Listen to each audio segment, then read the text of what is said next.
Parts of Tibet have been under COVID-19 control measures for more than 40 days. Most of the pleas for help from local residents have been silenced by Chinese authorities.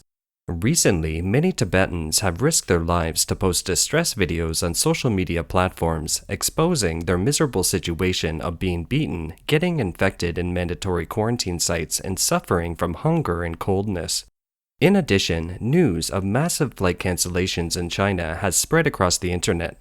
According to the Chinese media, the massive flight cancellations aren't a coincidence, but a regular occurrence since the outbreak of COVID-19. Tibet has been under lockdown for more than 40 days. Tibetans make videos to plead for help. The video shows epidemic prevention officers, commonly known as dabai in Chinese, referring to their white protective clothing, forcing Tibetans to move en masse to a different location for quarantine. Tibetans of all ages were pushed and kicked by the police and forced into vehicles to be transported away for quarantine. Loud screams and yells were heard from the alleys. An online video exposed Tibetans being forced to carry blankets and a few household items on their backs as they queued up to enter buses and wait to be taken to a so-called mobile cabin hospital for isolation. On Twitter, a video allegedly from Shigatse shows rows of blue tents set up in the snow and ice, with the dabai walking around telling the Tibetans to get into one of the flimsy-looking tents. A post on Twitter reads, "There was a humanitarian disaster in Tibet. The CCP set up mobile cabin hospitals in the snow at 4,800 meters above sea level. Is this aimed at freezing Tibetans? CCP mobile cabin equals concentration camps. CCP equals Nazis." Some Twitter users left comments when sharing the video.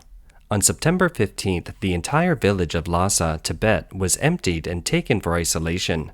In the concentration camps, people aren't fed. They are without food, even if they fight for it.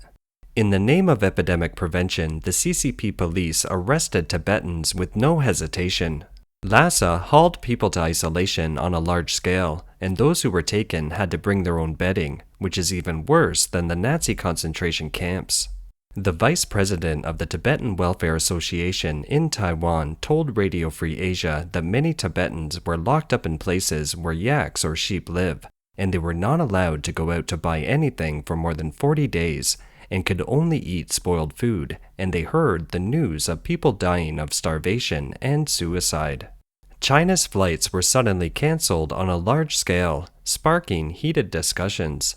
According to online screenshots, a large number of flights were cancelled across China on that day, and the relevant information could be found on variflight.com, but the reason for the cancellations was unknown.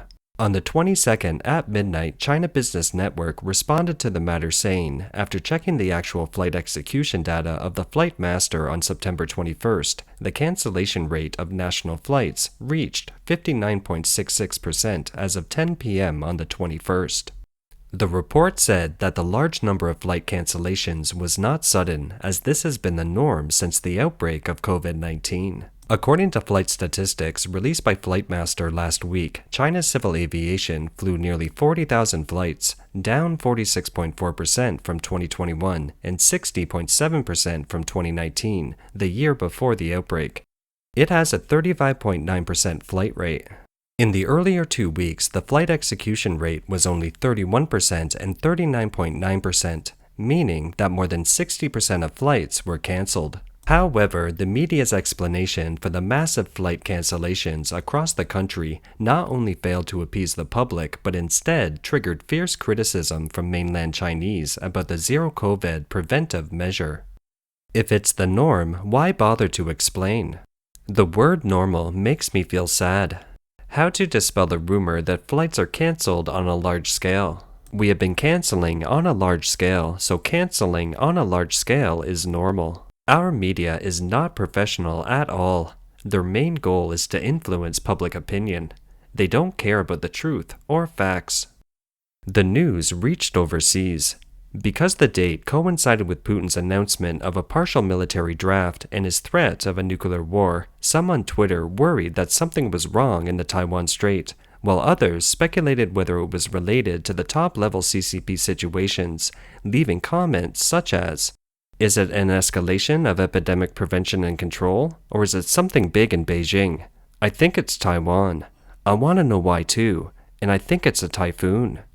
One Twitter user posted that he had just asked a professional within the wall who said that this mass cancellation of flights had to be a military directive, with the Chinese military holding control and then giving instructions to the civil aviation management, with the airspace set aside for military planes to fly at will.